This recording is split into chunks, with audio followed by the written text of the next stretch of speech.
안녕하세요. 대세영어 원장 스탠이라고 합니다. 네. 고등학교 입학을 앞두고 우리 아이들 영어라는 큰 산을 어떻게 잘 넘을 수 있을까 고민이 많으실 겁니다.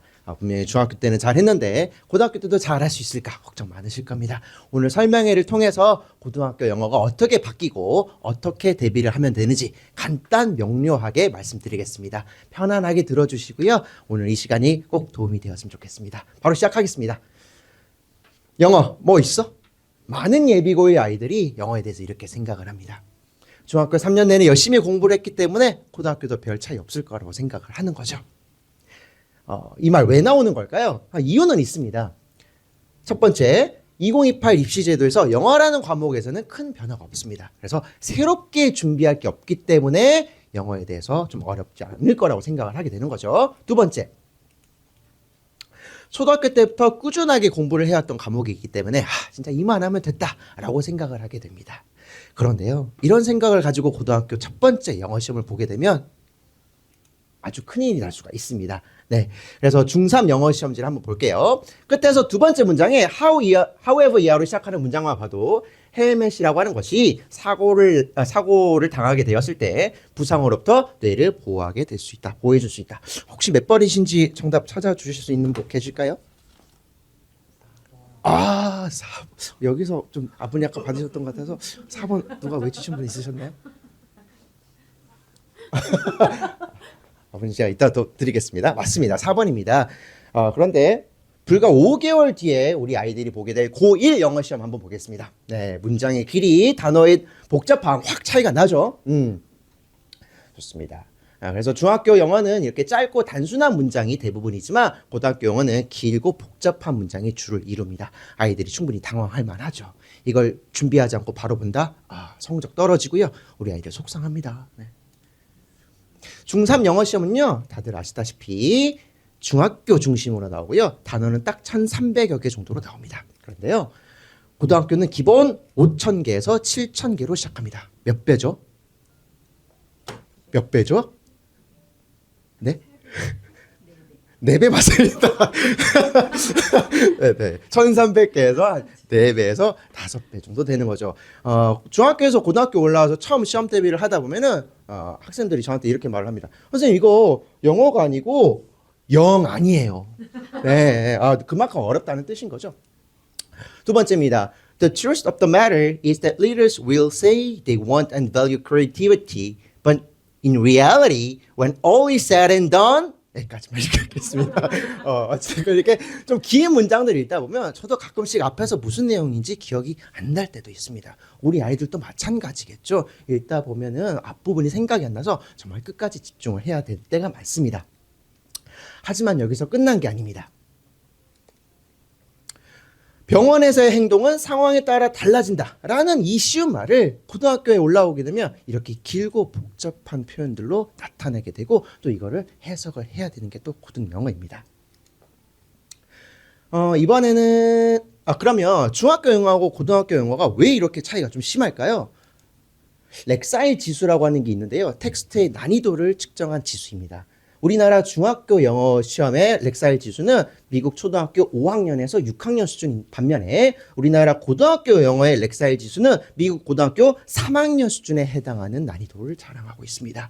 갑자기 난이도가 확 크기 때문에 미리 대비하지 않으면 고등학교 첫 번째 입학 영어 시험에서 50점을 넘기가 힘듭니다. 아까 국어 원장님께서 국어 고1 평균 점수가 몇 점이라고 말씀해 주셨었나요?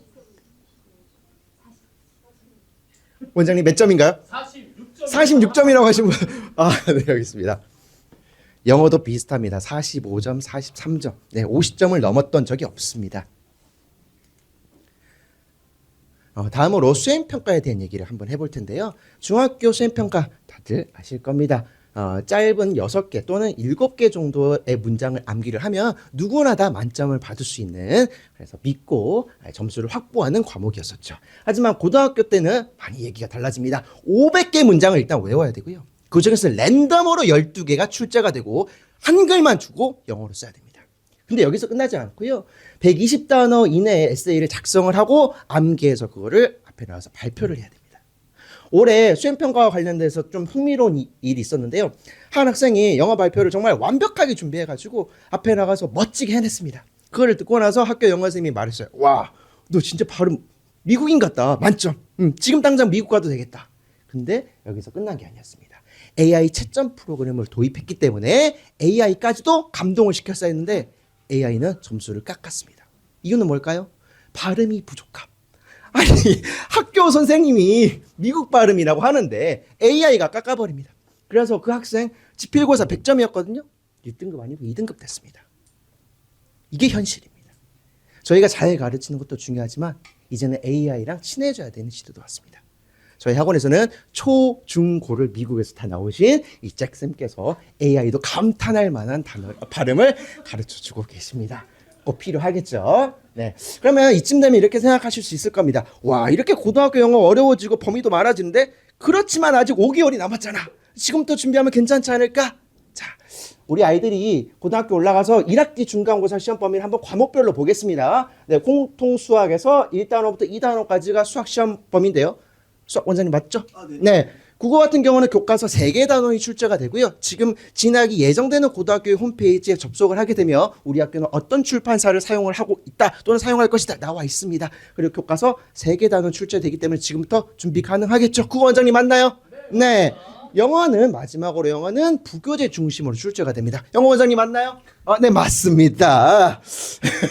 하지만 문제는 어떤 부교재를 쓸지 고등학교 입학하기 전까지는 알 수가 없다는 겁니다. 두 번째, 부교재를 알았다 할지라도 어디가 시험 범위인지 예측할 수 없다는 점입니다. 그게 무슨 말이냐면요. 실제로 올해 있었던 사례들을 제가 말씀을 드리겠습니다. 신혼고 1학년에서 이렇게 리딩 파워라고 하는 시중 문제집을 시험 범위로 선정을 했고 중간고사 때는 1단원, 2단원, 5단원을 출제하였습니다. 근데 한 학생이 조금 중간고사 점수가 아쉬웠나 봐요. 그래서 중간고사 끝나자마자 바로 기말고사를 대비하겠다라고 챕터 6, 7, 8 공부했습니다. 기말고사 시험 범위 어디였을까요? 제가 한 단원이라도 맞추면 2장 드리겠습니다. 하나만 맞춰도 2장 드리겠습니다. 네? 몇 번까지 있어요? 9까지 18까지 있었습니다. 챕터가. 좀 어렵죠. 로또급인데 이게. 네. 기말고사 때 챕터 8, 11, 12가 지정이 됐고 이 역시 시험 범위 3주 전에 발표가 됐습니다. 자, 두 번째 사례입니다. 이번에는 신혼고 2학년이었습니다. 2학년에서 이렇게 1학기 때 올림포스 도쿄 기본이라고 하는 것을 선정을 했고 이번에 중간고사는 안 보고 1학기 기말고사만 봤었어요. 그래서 1학기 기말고사 때 유닛 1부터 6까지가 시험 범위였습니다. 역시 또 그 학생이 좀 점수가 좀 아쉬웠나 봐요. 그래서 여름방학 때부터 공부를 했습니다. 어디를 공부했을까요? 유닛 7부터 12까지. 그게 상식적인 거죠. 자, 2학기 시험 범위 어디였을까요? 이거 맞추면 제가 이거 다 드리겠습니다. 맞출 수가 없어요. 왜냐하면 맞출 수가 없습니다. 새로운 교재를 선정을 했고 그 새로운 교재에 1단원, 2단원, 9단원, 10단원. 네, 이건 왜 고등학교 영어가 어려워지는지 아시겠죠?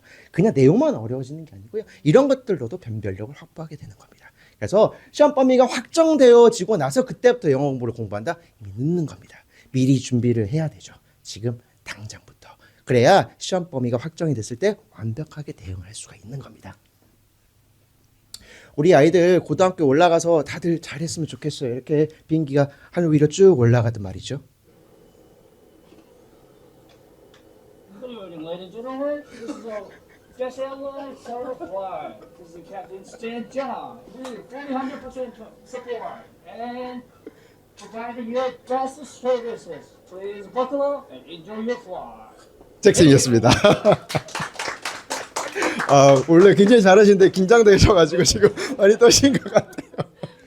네, 그러면 어떻게 대비해야 되는지 영역별로 좀 말씀을 드리겠습니다. 첫 번째 어휘입니다. 영어 공부의 기본 중에 기본이 바로 어휘겠죠. 하지만 우리가 만약에 수능을 대비하는 재수학원이라면 서점에 가서 가장 많이 팔리는 책, 대표적으로 이런 능률, 복화, 어원편 같은 책들 한 번쯤 다 보셨을 겁니다. 하지만 저희가 대비를 해야 되는 건 3년 뒤에 수능이 당연히 아니고요. 바로 5개월 뒤에 봐야 되는 내신 영어 시험입니다.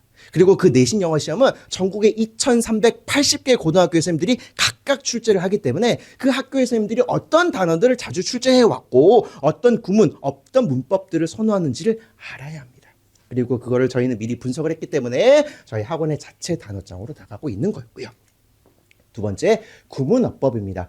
구문어법은 고등학교 영어에서 변별력을 가르는 아주 중요한 문제들로 많이 출제가 됩니다. 쉽게 생각하면 문법 문제라고 보시면 되는데요. 이거 어떻게 공부를 해야 되냐면 답이 없습니다. 그냥 반복 학습하는 건데요. 오늘 어머님들 여기 설명에 오신 기념으로 제가 이렇게 수강료 할인권도 드리고 있지만 영어에 대한 자신감 한번 키워드리려고 합니다. 자, 분명히 이런 hardly had he left when the phone rang 해석하시는 게 굉장히 힘들 거예요.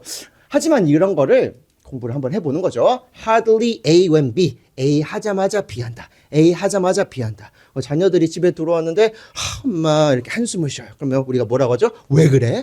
하자마자 왜 한다. A 하자마자 B 하다. 그러면 이제 그가 떠나자마자 전화벨이 울렸다. 이거 가능하시죠, 이제? 자, 그러면 이런 구문을 학습을 하게 되면 이런 두 번째 또는 세 번째 새로운 낯선 문장들도 해석이 가능하게 됩니다. 혹시 요 두 번째 문장 해석해 주실 수 있는 학부님 계실까요? 혹시 단어가 좀 어려웠나요? 네. 맞습니다. 네, 그가 도착하자마자 눈이 내리기 시작했다. 아, 태린이 어머님 축하드립니다. 마지막 문장 혹시 해석해 주실 수 있는 학부님 계실까요?